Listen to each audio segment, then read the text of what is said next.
사무엘상 18장입니다. 1절 5절. 골리앗을 죽이고 돌아온 다윗을 본 요나단은 다윗에 대한 강한 유대감을 느꼈고 그를 자신의 목숨처럼 사랑하게 되었습니다.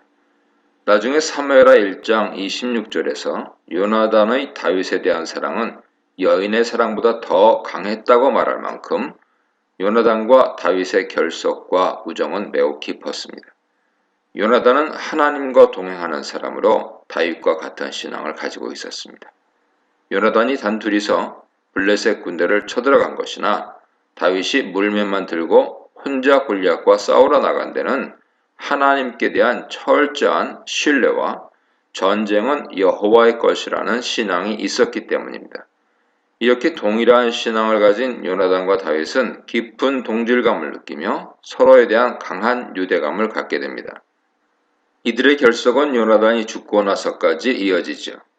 전쟁을 마친 날 사울은 다윗을 자기 있는 곳에 머물게 하고 집으로 돌려보내지 않습니다. 사실 다윗은 아버지 심부름으로 형들의 안부를 알아보기 위해 잠시 들른 것인데 이제 이스라엘 군대의 중요 인물이 되어서 사울의 손님으로 머물게 된 것이죠. 3절에서 요나단이 다윗을 생명처럼 사랑했다는 표현이 반복되는데요. 이것은 다윗과 요나단의 언약이 서로에 대한 사랑을 기반으로 하고 있다는 것을 강조하기 위해서입니다. 다윗과 요나단의 언약의 성격이 무엇인지 분명히 말하기는 어렵지만 후에 사무엘하 1장 26절에서 다윗이 요나단을 자신의 형제라고 부르며 애통하는 것을 보면 도원결의 같은 의형제의 언약이 아니었을까 생각됩니다. 이런 요나단과의 언약으로 인해 다윗은 정치적으로 사울 궁정에서 요나단의 확실한 지지를 확보할 수 있었습니다. 요나단은 다윗에 대한 애정 표현으로 자신이 입었던 겉옷을 벗어 다윗에게 주고 자신이 평소에 사용하던 군복, 칼, 활, 띠도 그에게 주었습니다. 이런 요나단 행동에 대해 많은 학자들은 요나단이 자신의 왕자로서의 권위와 왕위 계승권을 다윗에게 넘긴 것이라고 해석하고 있지만 이 지점에서 요나단이 다윗이 다음 왕위 계승자라는 사실을 알고 있었다고 보기는 어렵습니다. 나중에 20장에서 요나단이 다윗을 도피시키는 장면에서 자신의 집에 대한 인자를 끊지 말아달라 부탁하는데 여기서는 다윗이 하나님께서 선택하신 다음 왕이 계승되라는 사실을 분명히 알았던 것 같습니다. 하지만 요나단이 그 사실을 알고 자신의 모든 권리를 여기서부터 넘긴 것으로 보기는 어렵죠. 대신 요나단의 행동을 의형제 언약이라는 측면에서 보면 이제 다윗을 자신의 형제로 여기고 자신과 같은 왕자로서 대우하고 있다 해석할 수 있습니다. 그래서 왕자가 입는 옷을 주었고 왕자들의 군복과 무기를 다윗에게 준 것이죠. 하지만 이런 행동은 나중에 다윗이 왕이 된 뒤의 관점에서 보면 다윗을 왕위 계승권자로 인정하는 예언적인 행동으로 해석할 수도 있습니다. 5절은 시간을 뛰어넘는 구문으로서 다윗이 사울의 군대 장관으로서 어떤 일을 하였는지 요약합니다. 다윗은 사울 궁정에 머물며 사울의 군대 장관으로서 사울이 보내는 곳이면 어디든지 가서 그 일에 심사숙고하며 최선을 다하는 모습을 보여주었고 사울은 그런 다윗을 신뢰하여 군대 장으로 삼았습니다. 그리고 사울뿐만 아니라 모든 백성들과 사울 신하들까지도 다윗에 대해 매우 좋은 평가를 내리고 있었습니다.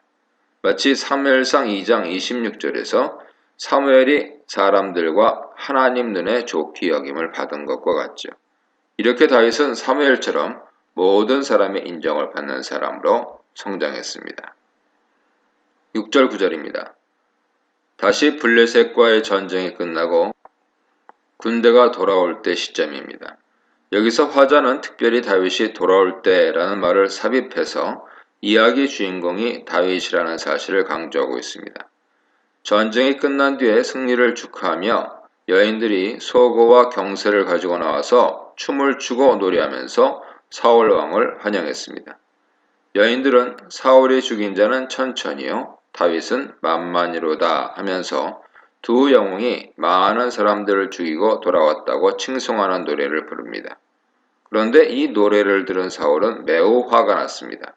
그는 이 노래를 문자 그대로 해석해서 사람들이 자신에게는 천천을 돌리고 다윗에게는 만마를 돌린다고 화를 내면서 마치 다윗에게 왕권을 넘기라는 말로 곡해한 것이죠. 1차적으로는 다윗이 자신과 같은 영웅의 위치를 차지하며 같이 칭송을 받는 것에 대해 자존심 상하고 기분 나빴던 것인데, 그것을 노래하는 여인들이 다윗을 더 칭송하는 것이라고 생각하여 화를 낸 것입니다. 사울 입장에서는 이스라엘 왕으로서 지금까지 이스라엘을 구원한 자신이 더 칭송받아야 하는데, 애송이 다윗이 자신과 같은 영웅으로 불리는 것이 기분 나빴을 것입니다. 그날 이후로 다윗을 주목했는데요. 이것은 다윗을 자신의 왕권을 위협할 수 있는 위험 인물로 간주하고 감시했다는 의미입니다.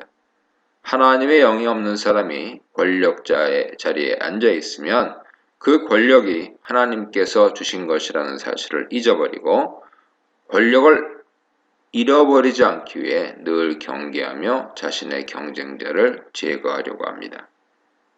11절입니다. 사울이 다윗을 제거하고 싶은 마음이 제대로 발현되는 순간입니다. 다음날 하나님께서 부리시는 악신이 사울에게 강하게 임하게 됩니다. 마치 하나님의 영이 사울과 다윗에게 강하게 내려 사로잡은 것처럼 이번에는 악신이 강하게 내려서 사울을 사로잡았습니다. 그리고 사울은 집안에서 정신없이 횡설수설했습니다. 이 모습은 사무엘상 10장 10절에서 하나님의 영에 사로잡혀 예언하던 모습과 대조되죠. 영에 사로잡혀 흥분 상태가 되어서 마구 말을 해대는 것은 동일하지만 본질적인 내용은 완전히 다릅니다. 이렇게 신령한 것과 악한 것은 유사한 모습을 하고 있을 때가 많습니다. 그렇지만 자세히 보면 완전히 다른 결과를 가져오죠. 하나님 말씀을 예언하던 사울은 이제 자신을 위해 수금을 타던 다윗을 보고 죽이고 싶은 마음이 들었고 실제로 그를 죽이려고 창을 2번이나 던졌습니다.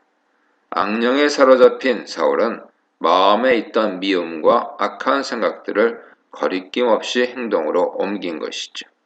이성을 잃은 그는 살인이 죄라는 생각 없이 오직 자신의 왕권을 위협할지도 모르는 다윗을 죽여야겠다 생각만 한 것입니다. 12, 16절입니다. 12절과 15절에서 사울이 다윗을 두려워한 이유를 반복해서 말하고 있습니다. 12절에서 사울은 여호와께서 자신을 떠나 다윗과 함께 하신다는 사실을 알게 되었습니다. 이로 인해 사울은 하나님께서 다윗을 자신을 대신할 후계자로 선택하신 것을 깨닫습니다. 자신도 하나님과 함께 했던 경험이 있었기 때문에 하나님과 함께 한다는 것이 어떤 것인지 알았기 때문입니다. 그러나 사울은 하나님 생각에 순종하려 하지 않고 다윗을 죽이려고만 합니다. 다윗을 천부장으로 삼아 자신을 대신하여 전쟁하도록 여기저기로 보냈습니다. 위험한 전쟁 중에 다윗이 죽기만을 바란 것이죠. 하지만 사울 의도와는 다르게 다윗은 그 모든 일들을 신중하게 잘 처리해서 전쟁을 승리로 이끌었고 그의 명성도 점점 높아져 갔습니다. 여호와께서 다윗과 함께 계셨기 때문이죠. 여호와 앞에서는 사람의 어떤 계략도 권모술수도 소용이 없습니다. 다윗을 죽이려고 꾸몄던 계획을 하나님께서는 다윗의 이름을 백성들에게 알릴 기회로 삼으셨습니다. 15, 16절은 다윗의 형통함에 대한 사울과 백성들의 대조적인 반응입니다. 사울은 다윗의 형통함을 보고 두려워했지만 이스라엘 백성들은 다윗을 사랑하게 되었습니다. 요나단이 다윗을 사랑한 것처럼 백성들도 자신을 위해 열심히 싸우는 다윗을 사랑하게 된 것이죠. 하나님께서는 사울의 악한 계획을 바꾸셔서 다윗을 왕의 제목으로 백성들에게 알리는 기회로 삼으셨습니다. 이 문단에서는 믿음의 사랑, 사랑의 선물, 요나단의 사랑, 사울의 시기에 대해 묵상해 보시기 바랍니다. 17, 19절입니다. 다윗이 점점 백성들의 신망을 얻게 되는 것을 본 사울은 계속해서 다윗을 죽이려는 계획을 세웁니다. 그는 하나님 결정에 절대로 승복하지 못하고 하나님의 일을 방해하는 적대자 역할을 합니다. 그래서 자신의 큰딸 메랍을 다윗의 아내로 주겠다고 말하며 대신 자신을 위해 용기를 내어 여호와의 전쟁을 싸워달라고 부탁합니다.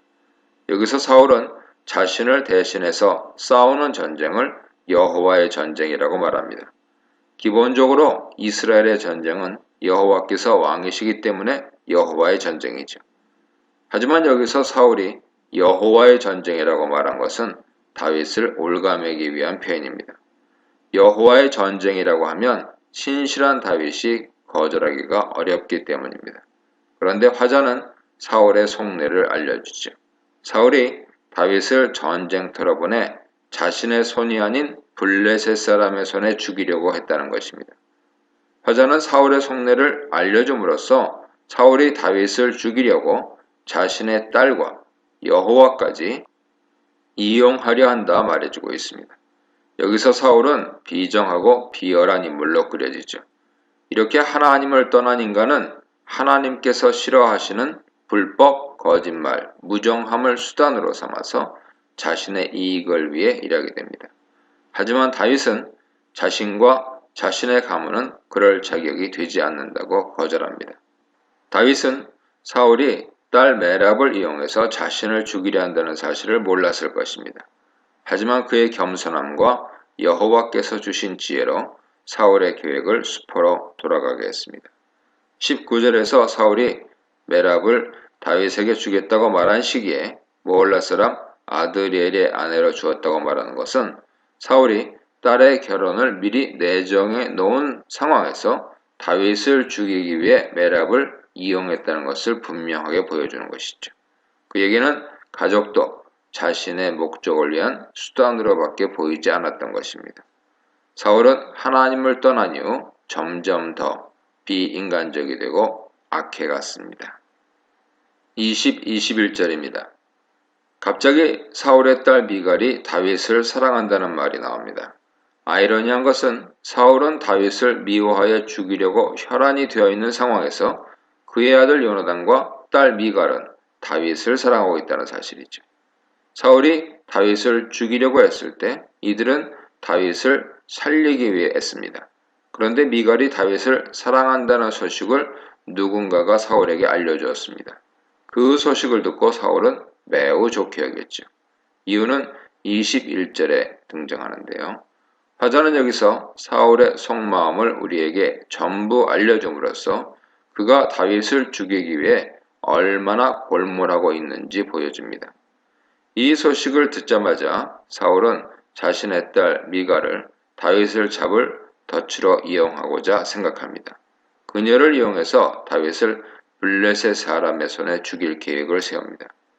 큰딸 메랍 때 실패한 계획을 다시 시도하려는 것이죠. 그래서 다윗에게 다시 한번 자신의 사위가 되라고 권유합니다. 여기서 사울은 의도적으로 두 번째라는 표현을 사용해서 다윗이 쉽게 거절하지 못하도록 하고 있습니다. 25절입니다. 사울은 이번에는 다윗이 거절하지 못하도록 정치적인 행동을 합니다. 그는 신하들에게 은밀하게 다윗을 만나 다윗이 사위가 될 수 있도록 설득하라는 명령을 내립니다. 왕도 너를 기뻐하고 왕의 신하들도 너를 사랑하니 이번에 왕의 사위가 되는 것이 어떻겠느냐고 설득하라는 것이죠. 다윗이 지난번 메랍 때 자신의 자격이 부족하여 왕의 사위가 될 수 없다고 거절했기 때문에 이를 미연에 막기 위해 왕도 신하도 다윗이 사위가 될 자격이 충분히 있다고 생각한다 말하라는 것입니다. 이번에는 다윗이 빠져나갈 수 없게 미리 전략을 짰습니다. 그래서 사울의 신하들은 사울의 명령을 따라서 이 말을 그대로 다윗에게 전달합니다. 하지만 이번에도 다윗은 거절하는데 왕의 사위가 되는 일은 가볍게 취급될 일이 아니기 때문에 자기처럼 비천하고 가난한 사람은 어울리지 않는다고 정중히 거절합니다. 여기서 다윗이 가난하다는 말은 사울에게 신부값을 지불할 만한 능력이 없다는 뜻으로 한 말일 것입니다.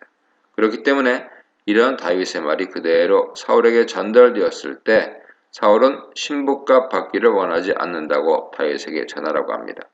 다윗이 걱정하는 신부값을 받지 않겠다는 것이죠. 사울은 왕이고 미갈은 공주이기 때문에 이스라엘 풍습상 상당한 액수의 신부값을 다윗이 지불해야 하는데 물질로는 신부값을 받지 않겠다는 것입니다. 대신 왕의 원수에 대한 보복을 해주는 의미에서 블레셋 사람의 포피 100개를 가져오면 좋겠다고 제안합니다. 블레셋 사람의 포피를 가져오라는 것은 그들을 죽여서 그 죽인 증표를 가져오라는 의미로 블레셋 사람들은 할례를 행하지 않았기 때문에 포피가 블레셋 사람이라는 증거가 되기 때문입니다. 즉 사울은 반드시 블레셋 사람 100명을 죽여야 한다고 말하는데 그 이유는 다윗이 블레셋 사람의 손에 죽게 하기 위해서죠.